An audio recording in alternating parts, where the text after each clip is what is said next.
Bonjour, je m'appelle Paul. Je suis gardien de prison. Ce n'est pas un métier facile tous les jours, vous savez. Les détenus de ce pénitencier sont vraiment infernales. Et surtout, ils ont toujours une très longue peine.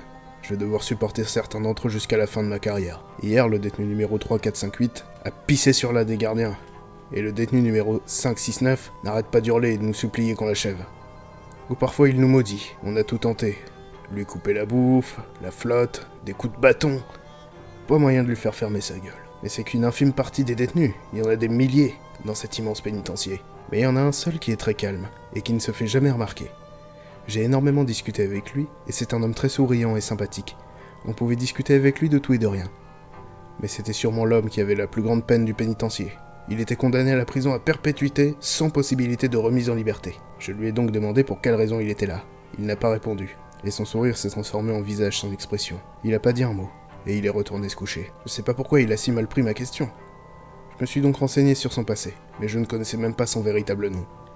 Il m'avait proposé de le surnommer Raskar. J'ai demandé aux autres détenus les plus calmes s'ils connaissaient son véritable nom, mais tous les détenus que j'ai interrogés, sans aucune exception, ne voyaient absolument pas de qui je voulais parler.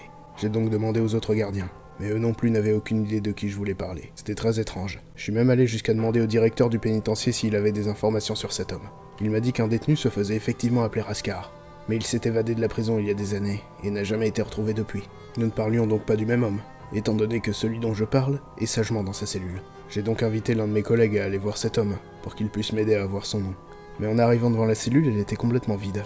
Raskar n'était pas là, ce qui était normal étant donné que les détenus étaient en sortie. On avait oublié ce petit détail. Le soir, aux alentours de 19h, quand je faisais ma dernière ronde, Raskar m'a attrapé le bras, et m'a demandé de discuter avec lui. J'ai accepté. C'était calme ce soir, comme d'habitude. Nous discutions de tout et de rien, et j'ai fini par aborder le sujet de son nom. Cette fois, il a souri et a écrasé sa cigarette que je lui avais offert. Il ne l'avait même pas encore terminée. Et il est parti se coucher. Je suis donc allé consulter le registre des détenus. Et un document remontant à 1993 parlait de ce fameux détenu, 4577. C'était son numéro. Il s'appelait Julien. Il a été condamné pour... Pendant que j'étais en train de feuilleter son dossier, je l'ai vu au fond du couloir. Je l'ai poursuivi, mais il s'était complètement volatilisé. J'ai donc averti mes collègues que le détenu numéro 4577 était sorti de sa cellule. Mais le directeur m'a affirmé qu'il n'y avait pas de détenu 4577. Il m'a également indiqué que le dernier détenu à avoir eu ce numéro est décédé en 2003. C'est impossible. J'ai discuté avec lui il y a quelques minutes. Je deviens dingue ou quoi? Il y a que moi qui le vois. Je suis allé sur la liste des détenus décédés ces 20 dernières années. Et effectivement, ce fameux Julien était décédé en prison en 2003. Il s'est suicidé dans sa cellule. Depuis, plus aucun détenu n'a été placé dans cette cellule, pour ne pas que ça ait une influence malsaine sur le détenu. D'ailleurs, certains du même étage que la cellule 4577 se plaignaient qu'un type les regardait fixement les soirs, ou encore des cris d'agonie non loin de leur cellule, et toutes sortes de phénomènes inexpliqués. J'ai donc parlé au directeur du pénitencier, et il m'a affirmé que des phénomènes paranormaux se produisaient à cet étage. En quittant le bureau du directeur, un type en tenue de prisonnier se promenait dans les couloirs. On aurait presque dit qu'il me faisait signe pour que je le suive. Je l'avais reconnu, c'était Julien. Je l'ai suivi, jusqu'à ce que j'arrive devant une porte scellée. C'était apparemment des anciennes oubliettes, fermées depuis les années 1900. Mais j'étais sûr d'avoir vu Julien entrer ici. Alors j'ai enfoncé la porte, c'était un endroit sombre. Ça puait le renfermer. Ça se voit que cet endroit n'a pas été ouvert depuis des décennies. J'ai progressé dans les couloirs de cet endroit sordide, jusqu'à arriver dans des anciennes cellules, qui s'apparentaient plus à des cachots qu'à de réelles cellules. Dans l'une d'elles, il y avait un cadavre en décomposition. J'ai donc forcé la porte de la cellule, dans le but d'enlever la dépouille de ce type. Le cadavre ressemblait énormément à Julien.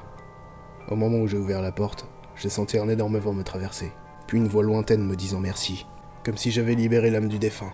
Mais surtout le plus étrange, c'est que je n'ai plus jamais vu Julien après ça. Et la cellule 4577 était vide maintenant. Je me demandais si ma découverte avait un rapport avec tout ça. Je suis retourné voir la cellule dans les oubliettes, pour voir s'il n'y avait pas des indices. La cellule dans laquelle était le cadavre portait le numéro 4577. J'ai évidemment signalé ma découverte au directeur, et il m'a dit qu'il n'était pas au courant. Il n'a même pas cherché à se débarrasser du corps. Il a vite changé de sujet. Le lendemain, j'étais de nuit. C'était quelque chose d'assez exceptionnel. Lorsque je faisais ma ronde, j'ai vu le directeur aller dans les oubliettes, alors que je les avais recondamnés derrière moi. Je me demandais ce qu'il manigançait. Et je l'ai suivi sans me faire remarquer. Il mettait des bougies dans la cellule 4577. Elles formaient un pentagramme satanique. Ça devenait malsain, j'en avais assez vu. Je suis parti. En revenant dans le bureau du bloc E, j'ai trouvé la veste du directeur. Je ne savais pas pourquoi, mais fallait que je lui fasse les poches. Dans sa poche droite, sa carte d'identité. Son nom était censé être Daniel, mais sur sa carte il y avait écrit Julien. Donc le directeur m'aurait menti sur son identité et aurait le même nom que le détenu 4577 ? Ça n'a pas de sens. Pourquoi aurait-il fait ça ?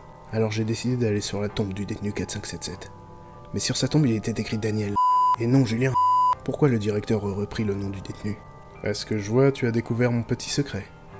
Vois-tu, l'homme qui est dans cette tombe est le directeur du pénitencier. Je suis le détenu 4577. Durant son premier jour, alors que personne ne l'avait encore vu, je l'ai tué, et j'ai pris sa place. Et dissimulé l'affaire en disant que le détenu 4577 était suicidé. Ça fait maintenant 30 ans que le directeur de la prison est un ancien détenu. Et l'homme que tu voyais depuis tout ce temps était le fantôme de l'ancien directeur. Je faisais des rituels sataniques pour ne pas qu'il se promène dans la prison. Maintenant, mon cher Paul, je te remercie pour tes bons et loyaux services. Mais maintenant tu en sais trop. Fais de beaux rêves.